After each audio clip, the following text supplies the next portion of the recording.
खुदा के लोगों, मौलूद मुक़द्दस इब्ने खुदा खुदावंद यस्सु मसीह के पुरजलाल बाकमाल और बेमिसाल नाम में ahकर खुदा का खादिम फरियाद गिल आपकी खिदमत में सलाम पेश करता है।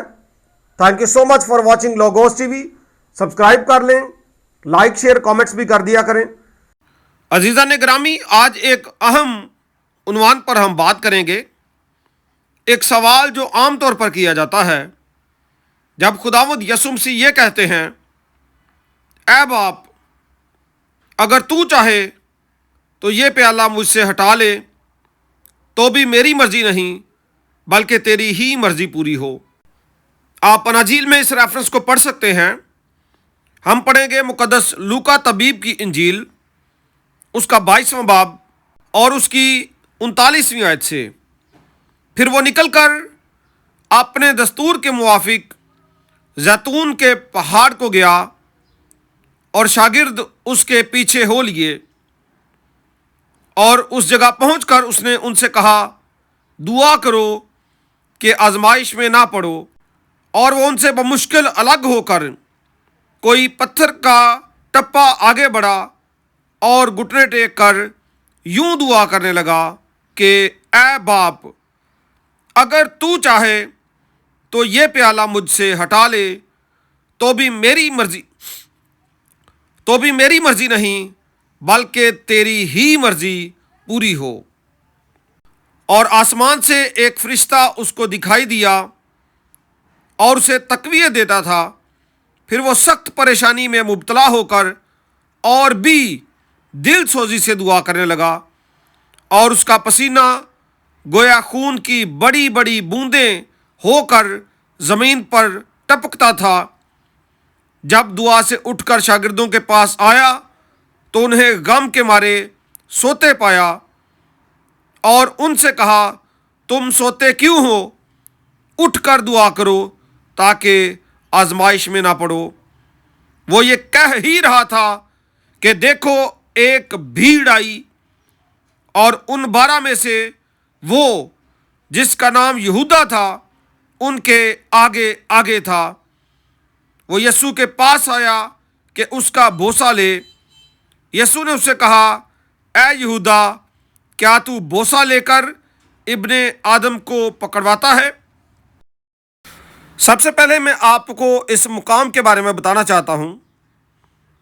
यहाँ पे जो जगह है, जो जैतून का बाग है, इसके दामन में खुदावंद यस्सु मसीह थे और इसके दामन में गार्डन ऑफ गेत्समनी था। और ये अल्फाज जो हैं इब्रानी और अरामी ज़ुबान से मिलते हैं, वहाँ से आए हैं। गद का मतलब है प्रेस करना। आम तौर पर हम इसको अपनी ज़ुबान में कोलू कहते हैं।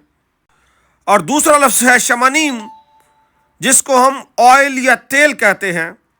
तो इससे मुराद ये हुआ तेल निकालने वाला कोलू या तेल निकालने वाली जगह।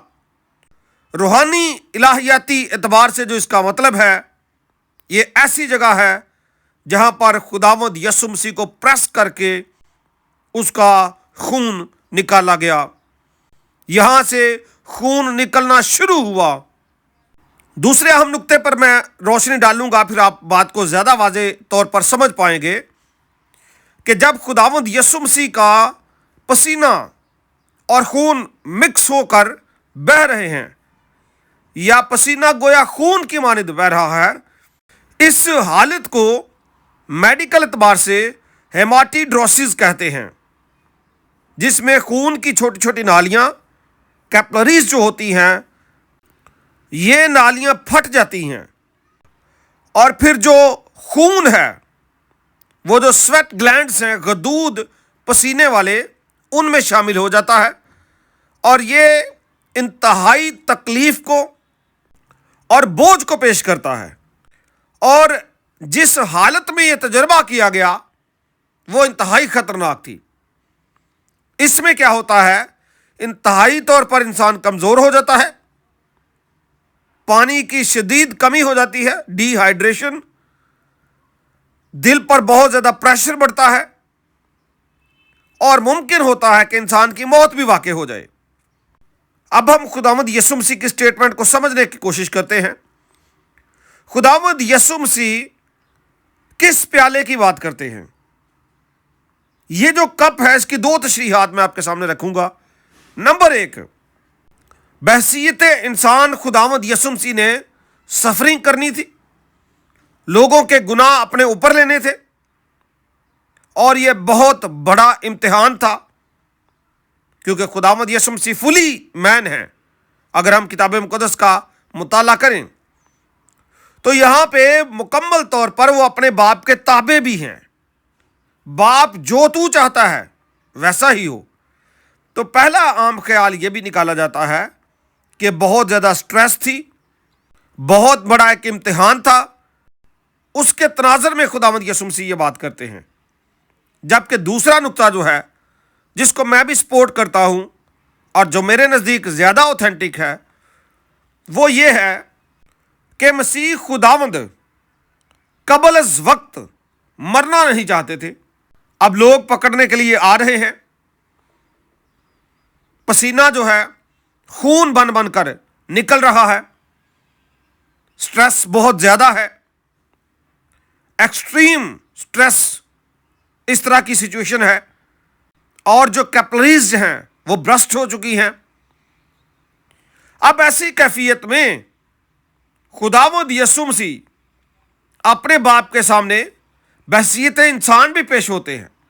اور میں نے چوتھے کلمے کی تشریح کرتے ہوئے آپ کے سامنے کچھ باتیں رکھی تھی، اور خاص بات یہ تھی کہ بحیثیت انسان یسوع کے جسم نے کفارہ دینا تھا. تو بات یہ ہے کہ انسانی جسم پر بہت زیادہ بوجھ تھا، بہت زیادہ سٹریس تھا، بہت زیادہ تکلیف تھی، اور شیطان بھی ایکٹیو تھا، بلکہ وہ اپنی پوری لائف میں سب سے زیادہ ایکٹیولی خداوند یسوع مسیح کے ایام میں کام کر رہا تھا.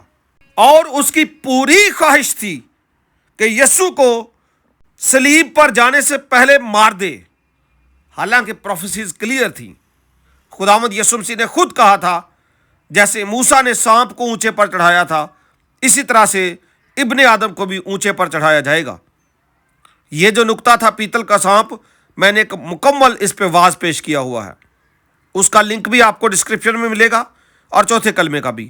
آپ ان کو دیکھیں مزید کلیئر ہوں گے. تو خداوند یسوع مسیح بیفور دا ٹائم مرنا نہیں چاہتے تھے. اب ایسی صورتحال میں خداوند یسوع مسیح اپنے باپ سے دعا کرتے ہیں، اپنی سچویشن اس کے سامنے رکھتے ہیں، اور بظاہر خون گر رہا ہے، اندر کی حالت وہی جانتے ہیں، اور وہ باپ سے کہتے ہیں ہو سکے تو یہ پیالہ مجھ سے ٹل جائے. جس سے مراد میرے نزدیک یہ تھی کہ وقت سے پہلے میں نہ مروں بلکہ میں صلیب پر مروں، جس مقصد کے لیے میں بلایا گیا ہوں. پھر بھی وہ کہتے ہیں کہ باپ میری نہیں بلکہ تیری مرضی پوری ہو. تو یہ انسانی جذبات ہیں، کیونکہ یسوع ہی نے کفارہ دینا تھا، اور جیسا بھی پریشر اس پر پڑے، جیسے بھی ظلم میں سے وہ گزرے، جیسی بھی صورتحال یسوع کے ساتھ ہو، وہ کہتے ہیں باپ سب تیری مرضی پوری ہو. اوکے جی، دو ہی مطالب ہیں اس کے، انسانی دکھ اور کیفیت کی حالت، اور یسوع بیفور دا ٹائم مرنا نہیں چاہتا تھا. خداوند آپ سب کو برکت اور سلامتی بخشے. Thank you so much.